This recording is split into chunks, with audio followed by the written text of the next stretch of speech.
Well, in this video, I will be showing you how to swap Zedxion token on Trust Wallet. For that, the process is very simple. All you have to do is to open up your Trust Wallet.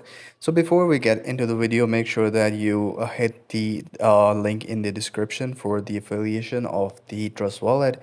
So once you click on the Trust Wallet affiliate link, you will be redirected to the Trust Wallet, and using my link will give you the best offers and bonuses on your transaction for the first time.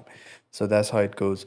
So let's get back into the video. Let's go and hit the swap button and go to the swap on the top left corner. In here, just search ZX. So here you see that the Zedxion token is right over here, and you can convert that token into anything that you want to. For example, I'm gonna convert that into USDT. So I'll just go and select USDT right over here. So it says the route is unavailable. Select the one where the route is available.